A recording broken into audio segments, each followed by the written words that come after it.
Olá, conversaremos agora sobre custos e diferentes visões da contabilidade para registro e para tomada de decisão em aplicações práticas, quer dizer, discutindo aí atividades de aprendizagem práticas envolvendo conceitos vistos por nós em outra conversa. Nessa nossa conversa, temos o objetivo de aplicar as visões de registro e decisão relacionadas a custos.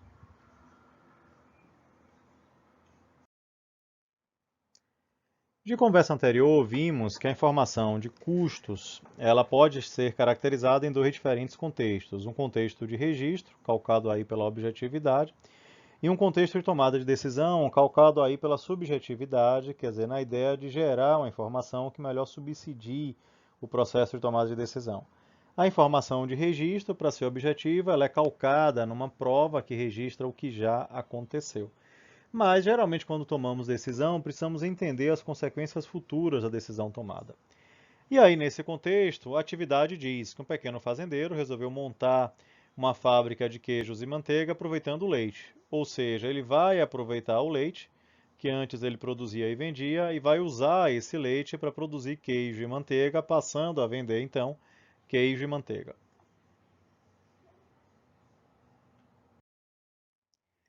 Nesse contexto, surge então uma pergunta bastante relevante, já que a ideia é discutir o uso da palavra custos. Qual seria o custo do leite empregado na produção de queijo e manteiga?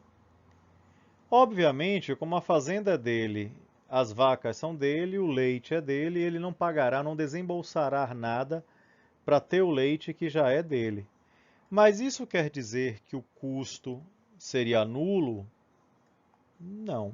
Por quê? Porque aí, se vamos entender, sob o ponto de vista do processo de registro, precisamos entender que nós vimos em conversa anterior que custos caracteriza consumo produtivo. Então, todo aquele consumo que tivemos para poder ter o leite deveria ser entendido como custo do leite. Então, ração que demos para o gado, salário de funcionários que deram para o gado, depreciação de equipamentos de ordenha, quer dizer, todos os consumos tidos para a produção do leite precisam estar associados aí ao custo. Então, sob o ponto de vista aí do registro, de um modo geral, tudo aquilo para o qual temos documentos e que permitem registrar informações aí de consumos produtivos estariam associados aos custos. Só que sob o ponto de vista não mais do processo de registro, e aí lembrando, né, que esse processo de registro é o processo do usuário externo, onde ele, o leão, o fisco, se caracteriza como um importante usuário externo, também temos aí o processo de tomada de decisão. E no processo de tomada de decisão, mais importante do que registrar o passado é entender as consequências futuras. E nesse contexto, se eu tomo a decisão de industrializar o leite, a consequência é que eu não vou vender o leite. Então eu precisaria imputar como custo, nesse caso seria um custo de oportunidade, alternativa preterida, o ganho que eu vou deixar de ter na venda, né? Quer dizer, o que eu vou deixar de apurar na venda aí do leite. E aí, nesse caso, eu precisaria entender exatamente isso. Quer dizer, são dois contextos de informações contábeis distintas que tentam compreender os custos de forma diferente. Um, tentando subsidiar o processo de tomada de decisão. Se de repente o que eu apuro na venda aí de manteiga e queijo eu não consigo recuperar o que eu deixei de ganhar na receita de venda do leite, seria muito melhor vender o leite e não o queijo e manteiga. E sob o ponto de vista do registro, é a preocupação em ter documentos que reconheçam aí consumos produtivos e que chamaremos de custos. Então, o custo para registro e o custo de oportunidade é entendido nesse contexto de tomada de decisão. Quer dizer, custo de oportunidade é um conceito que diz que a alternativa preterida não pode ser esquecida, que a alternativa abandonada jamais pode ser ignorada no processo de tomada de decisão.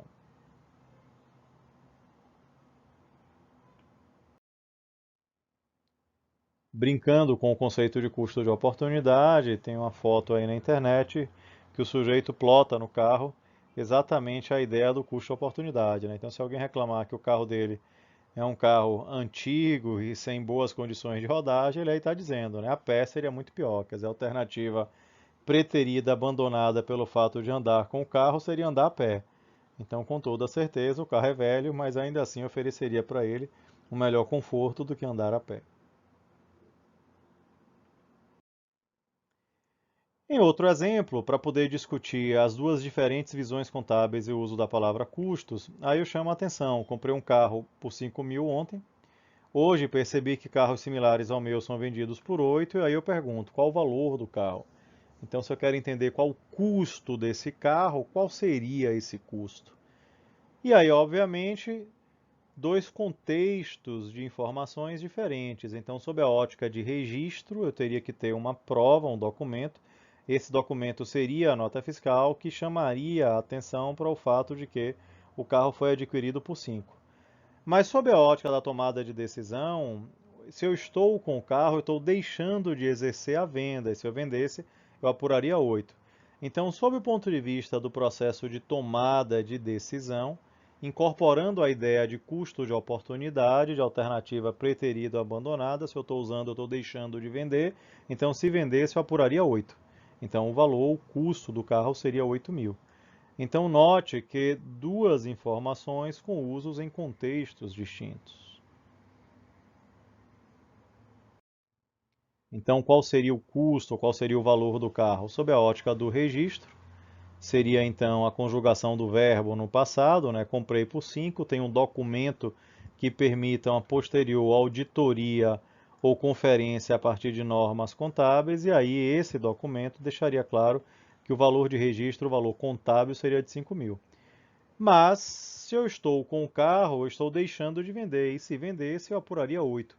Então, sob o ponto de vista de tomada de decisão, então o valor seria 8. Aí note que esses valores seriam o que poderíamos chamar de valor contábil e valor de mercado. Se eu vendesse esse carro, com toda certeza, a expectativa seria de que a venda fosse feita a um valor de mercado de 8. Ora, nessa venda, então eu estaria reconhecendo a venda por 8, mas estaria entregando a quem comprou um valor contábil para mim de 5.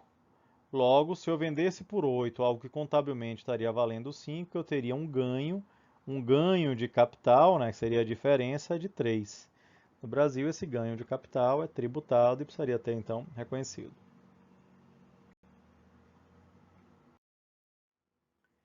Em outra situação, uma situação que nesse mundo aí inicial, para poder desbravar as informações sobre custos, ele é bem didático, que geralmente é um restaurante.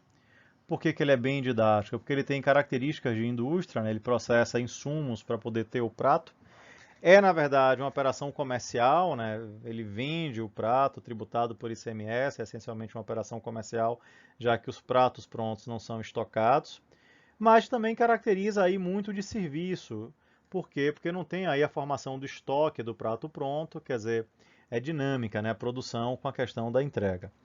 Então, nesse exemplo didático, que aí seria o restaurante, nós podemos então explorar uma série de conceitos vistos sobre custos. E aí esse restaurante, que eu estou brincando, chamando aí de Alegria da Pança, ele resolveu incorporar lá no seu cardápio, na sua carta de vinhos, vinhos de uma marca chamada Encorpado. Então, quando analisamos a posição de estoque do restaurante no início do mês, verificamos que ele tem 2 garrafas de vinho em estoque.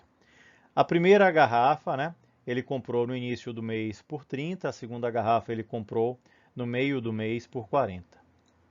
Ora, ao longo do mês, ele recebeu então do fornecedor a informação de que, em função aí de alterações na colheita da uva, do câmbio, se ele desejasse comprar uma nova garrafa, a reposição seria feita por 60. E ao longo do mês, o restaurante vendeu uma garrafa de vinho por 50. Então, o que é 50? 50 é o preço de venda. Como foi uma unidade, se eu multiplico o preço pela quantidade vendida, eu tenho a receita de venda. Então, esse restaurante teve uma receita de venda da ordem de 50 em relação ao vinho. E aí a pergunta feita é a óbvia, quer dizer, na venda de uma garrafa, qual foi o lucro? E para apurar o lucro, qual foi o custo que eu tive?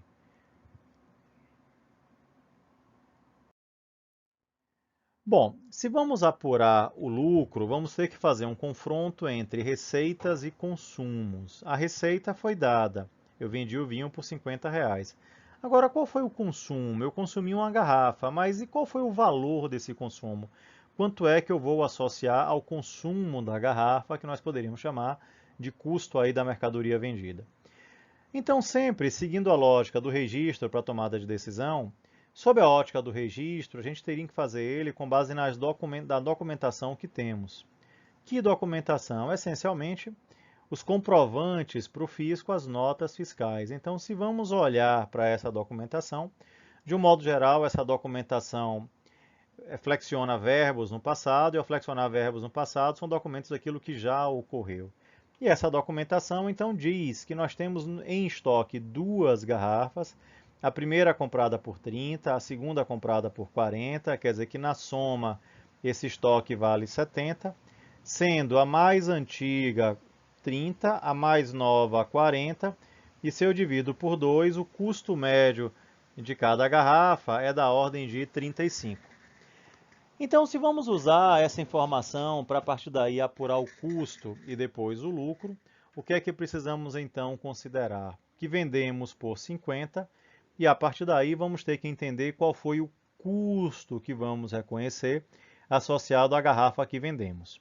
E aí, nesse caso, para reconhecer o custo, aí precisamos entender que, em linhas gerais, operações que lidam com itens perecíveis, como alimentos, e aí incluindo o vinho, geralmente vão usar um critério de movimentação logística, de movimentação de estoque, que é chamado de primeiro a vencer, primeiro a sair.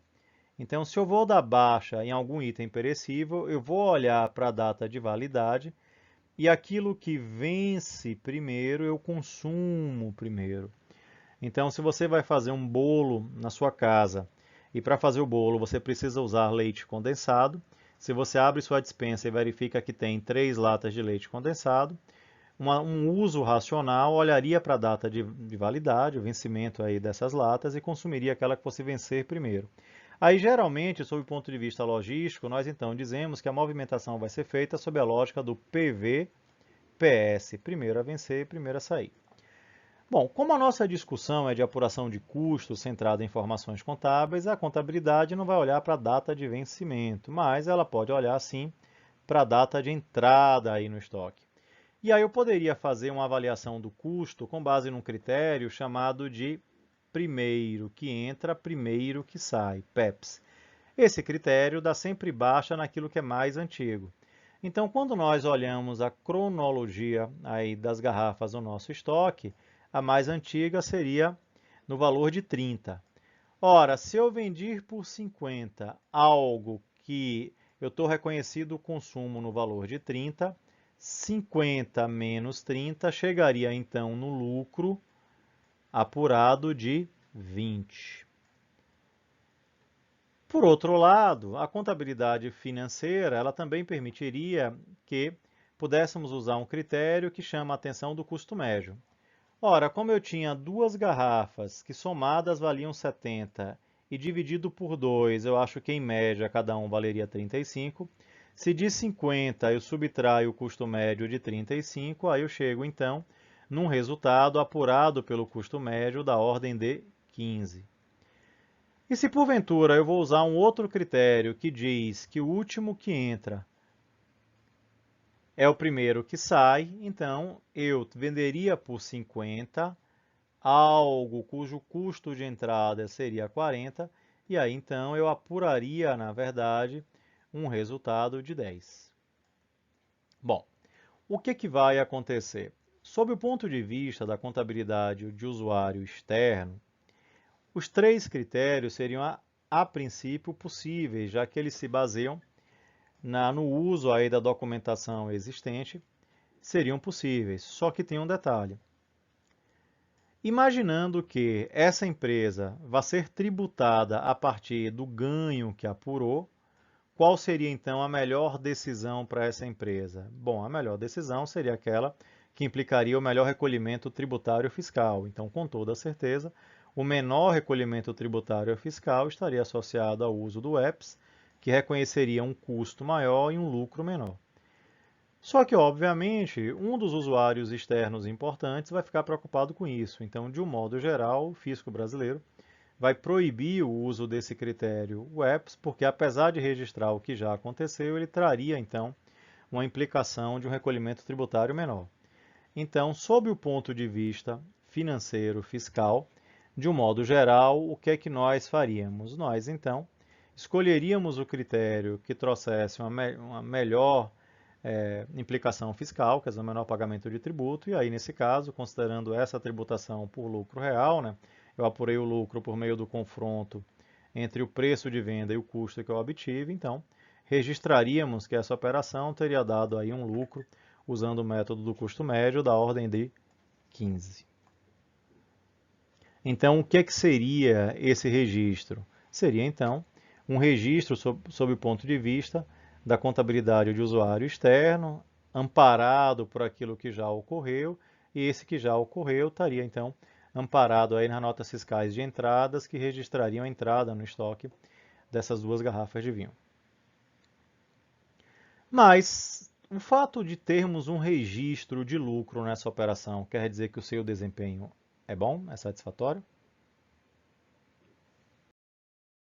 Será que o dono dessa operação estaria aí numa situação confortável, já que registramos um lucro? Com certeza não, porque ele precisaria se preocupar com a informação que foi dada de que a reposição de uma nova garrafa seria feita pelo valor de 60. Então, ora, como ele vendeu por 50, na verdade, se eu vendi por 50 algo que será ressuprido por 60, na verdade, eu não vou ter ganho nenhum, eu vou ter sim uma perda no valor de 10. Então, ao tentar trazer para a tomada de decisão a implicação futura, nesse caso, ele estaria usando o método que diz próximo a entrar, primeiro a sair. Note que nós não temos documentação que permita um registro objetivo disso. Mas, sob o ponto de vista de diretriz e bom senso, para subsidiar a sua decisão, essa implicação futura deveria ser considerada.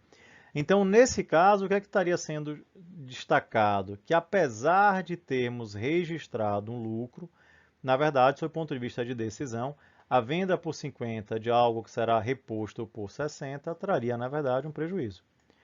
Com isso, precisamos pensar ou em majorar o preço do vinho para mais que 60, ou eventualmente, se o mercado não aceita pagar mais que 50 por garrafa de vinho, trocar de fornecedor e colocar, na verdade, um vinho que seja compatível aí com esse preço de 50.